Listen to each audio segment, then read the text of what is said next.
Kita saksikan visual terkini, Bapak Prabowo meninggalkan kediaman di Kertanegara. Dan nampaknya proses dari pemanggilan hari ini bisa disimpulkan ya mungkin sudah berakhir karena Pak Prabowo pun sudah meninggalkan Kertanegara. Kita kembali ke Bang Yunarto. Bang. Ya, halo Mas. Iya, tadi ya nampaknya kalau kita lihat sekarang Bang Yunarto ini Pak Prabowo baru saja meninggalkan Kertanegara. Berarti proses hari ini nampaknya sudah selesai ya Bang Yunarto kalau kita lihat ya mungkin ya. Ya. Ya, tadi seperti kata Bang Dasko kan hari ini sudah selesai. Baik. Tetapi mungkin sampai tanggal 18 atau 19 masih menyisakan beberapa nama. Kalau kita dengar istilah Pak Prabowo kemarin ada beberapa nama yang lagi di luar kota. Jadi nanti tinggal kita kemudian susun puzzle-nya dulu dari bocoran-bocoran atau spill-spill para calon menteri dan calon wakil menteri yang pos-posnya sudah kita dengar juga akan menjadi pos-pos baru. Mana yang belum terisi. Seperti misalnya kalau kita bicara Menko Polkam, dulu disebutkan ada nama Pak Budi Gunawan, tapi sampai sekarang kita lihat belum ada pemanggilan. Walaupun saya coba baca berita juga, ternyata memang beliau ada di Aceh misalnya. Saya tidak tahu, mungkin akan ada beberapa nama yang mungkin masih bisa dipanggil dalam beberapa hari ke depan. Dan mungkin yang sedang ditunggu-tunggu kalau secara politik, apakah akan ada kader dari PDI Perjuangan yang akan masuk, dan itu akan ditentukan. Tadi Mas, nyambung ke pertanyaan, apa sih pembicaraan dari Mas Pramono Anung dan Pak Prabowo yang saya yakini itu terkait dengan rencana pertemuan dengan Pak Prabowo dengan Ibu Mega yang tadi Bang Dasko mengatakan pasti bertemu. Tinggal pertanyaannya adalah apakah pertemuannya sesudah tanggal 20 pelantikan atau sebelum tanggal 20. Kalau pertemuannya adalah sebelum tanggal 20, artinya indikasi atau peluang bahwa PDI Perjuangan masuk ke dalam kabinet masih terbuka. Tapi kalau di atas tanggal 20, andai kata pertemuan dilakukan, mungkin hanya dalam konteks silaturahmi. Kalau pertanyaannya, menurut saya, alangkah lebih baiknya pertemuan dilakukan kapan? Menurut saya dalam konteks stabilitas politik, memang lebih baik pertemuan itu dilakukan sebelum tanggal 20 Oktober nanti pelantikan, sehingga walaupun belum tentu PDI Perjuangan akan masuk ke dalam koalisi Prabowo Gibran, tapi minimal kesejukan politik dari dua tokoh yang kita bisa katakan termasuk paling senior, dua partai terbesar. Ini dua dari tiga partai terbesar itu kemudian bisa menyejukkan situasi politik sebelum resmi pelantikan pemerintahan baru ini dilakukan 20 nanti. Jadi Anda melihat analisa ketika Pak Pramono hadir hari ini bukan untuk tadi audisi menteri atau mungkin Mas, kan tidak mungkin ya masih melakukan kita tahu ya pilgub jadi itu juga hukum dan secara faktual tidak mungkin gitu. Jadi mungkin adalah membawa tadi kalau Anda bilang membawa pesan dari Bu Mega terkait baik itu pertemuan ataupun mungkin ada nama-nama yang terkait dengan jawaban mengenai masuk ke dalam barisan koalisi atau tidak masuk ke dalam kabinet atau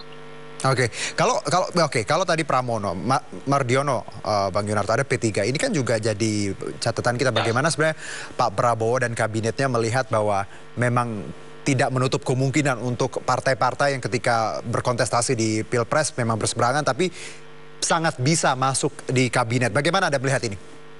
Prosesnya kan sudah ada sebuah pernyataan mendukung dari Pak Mardiono dan dari P3 untuk mendukung pemerintahan Prabowo Gibran. Jadi menurut saya tidak mengagetkan. Ketika kemudian ini sama dengan seperti kita melihat kemarin Caimin dipanggil. Kenapa? Karena yang namanya PKB sudah menyatakan dukungan kepada Prabowo Gibran.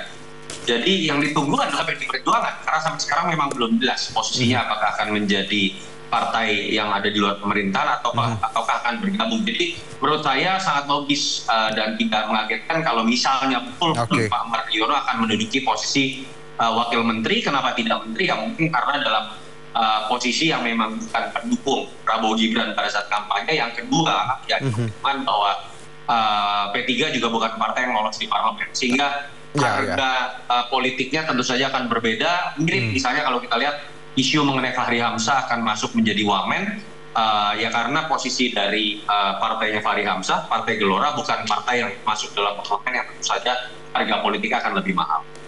Tapi kalau kita lihat lagi poin yang disebutkan Bang Sufmi Dasko tadi, Anda menyebutkan mungkin masih ada kemungkinan nama-nama yang akan diaudisi, bertemu seperti itu dengan Pak Prabowo. Tapi kalau kita lihat Bang Yunarto, besok disebutkan sudah ada pembekalan jam 8 pagi oleh Presiden dan Wakil Presiden terpilih.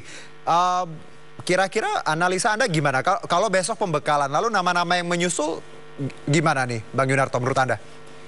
Ya, mungkin saja beberapa hal teknis yang kita belum tahu ya. Apakah misalnya diklatnya hanya 1 hari, kan bisa saja 3 hari. Karena masih ada 5 hari sebelum kita bicara tanggal 20. Apakah dipisah antara calon menteri dengan calon wakil menteri? Menurut saya itu akan bisa menjawab. Apakah ada yang bisa nyusul, apakah akan ada yang masuk di kloter kedua, apakah akan ada yang masuk di kloter ketiga.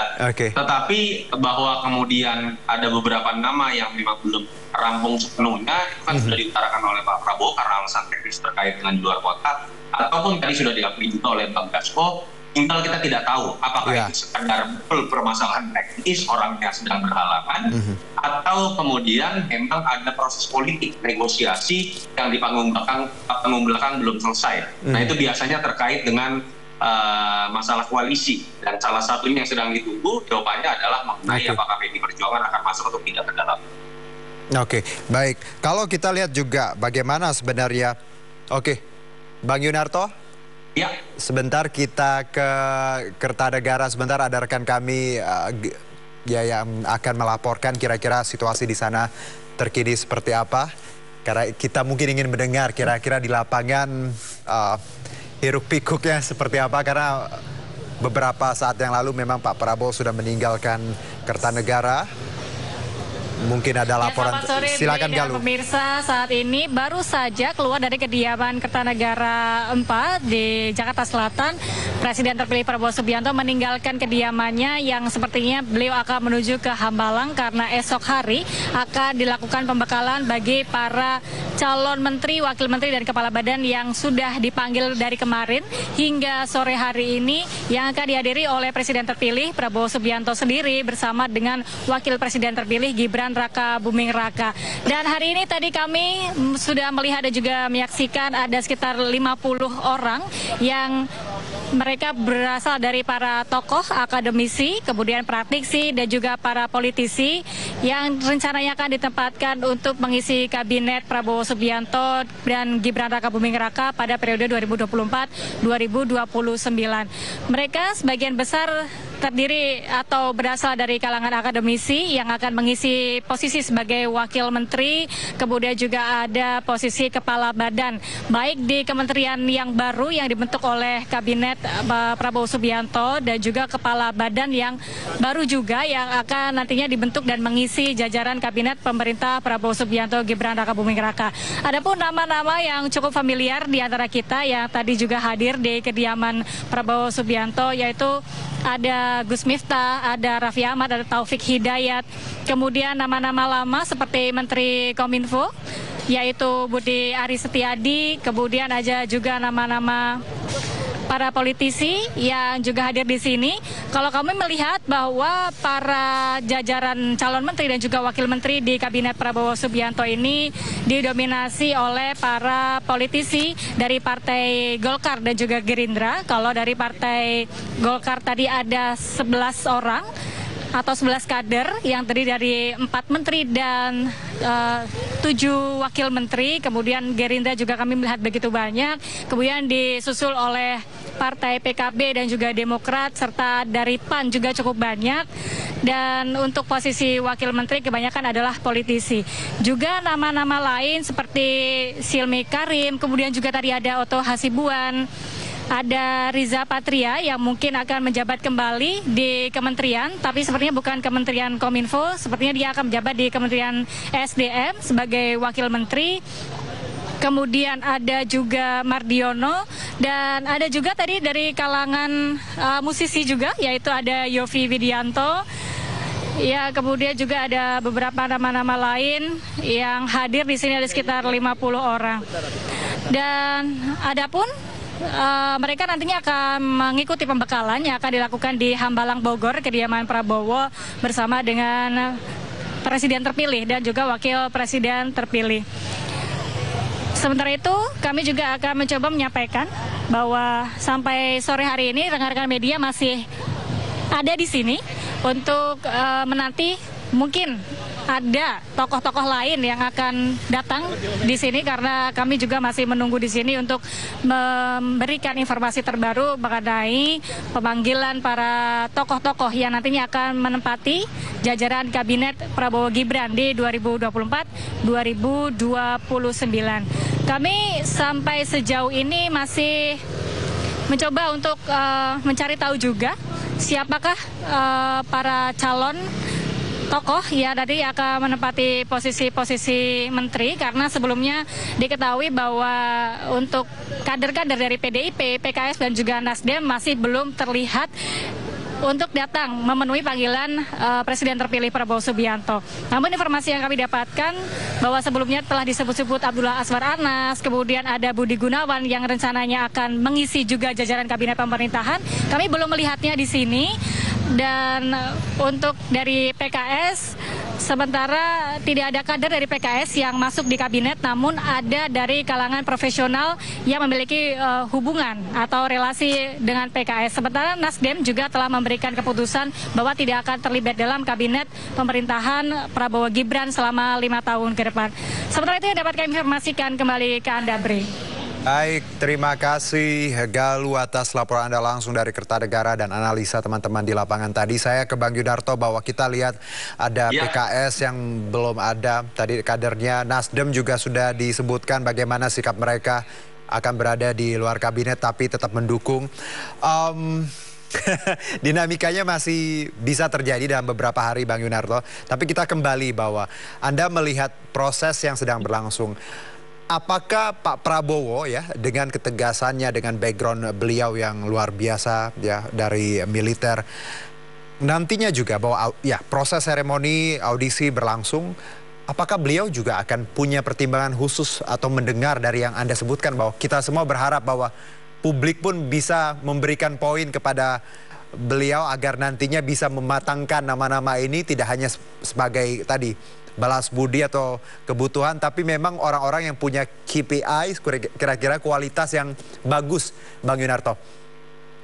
Kalau feedback dalam masa audisi ini dianggap bisa menggagalkan pilihan Pak Prabowo, saya yakin tidak. Pak Prabowo sepertinya memang sudah final memilih. Yang kita harus hormati itu hak prerogatif Presiden, walaupun terasa agak mengagetkan jumlah dari kementerian, jumlah wakil menteri, dan nama-nama yang menurut saya beberapa diantaranya juga cukup mengagetkan ya. Tetapi kita hormati itu, ya kita harapkan proses ke depan.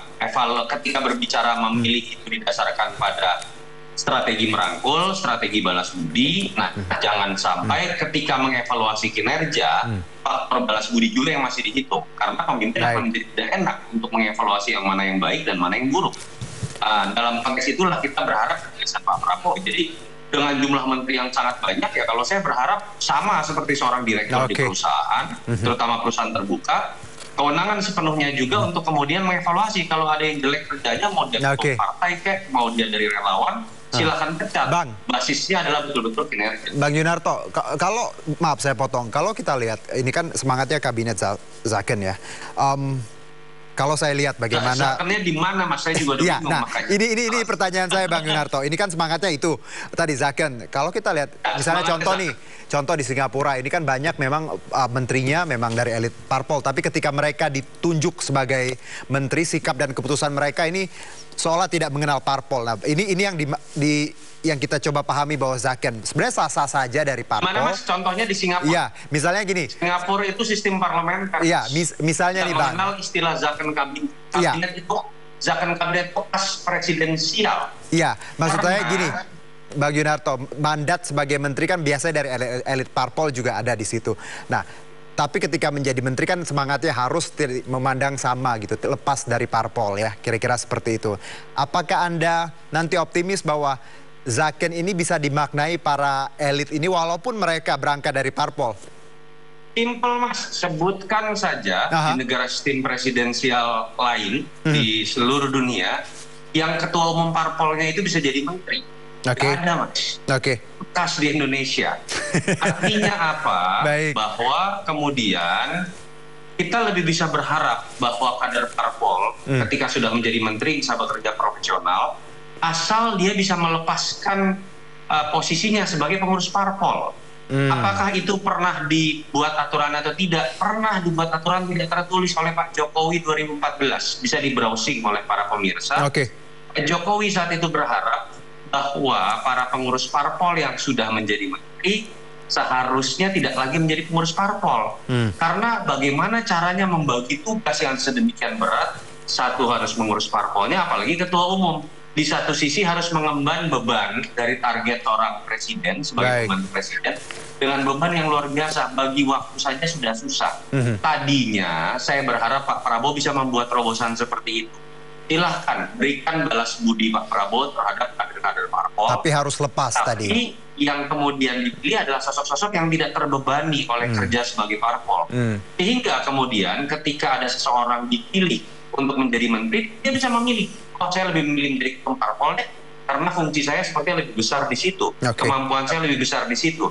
Ada yang mengatakan, oh memang fungsi teknokratis saya akan lebih bisa tereksploitasi kalau saya jadi menteri, tapi saya tahu waktunya tidak akan cukup kalau saya masih menjadi pengurus parpol, saya akan mengurus status saya sebagai pengurus parpol. Kalau hanya berharap dari optimisme, ya menurut saya agak sulit secara teknis. Nah itu yang tadinya saya harapkan bisa lebih secara tegas dilakukan oleh Pak Prabowo, tapi ternyata tidak. Nah itu yang kemudian optimisme ini hanya bisa diharapkan ketika kemudian tadi yang saya sebutkan, ketika mengevaluasi Pak Prabowo dan lebih lagi tentang balas budi. Balas budi sudah saya berikan kepada kader-kader parpol, kepada ketum parpol, saya berikan jabatan sebagai pembantu presiden, entah itu menteri atau wakil menteri.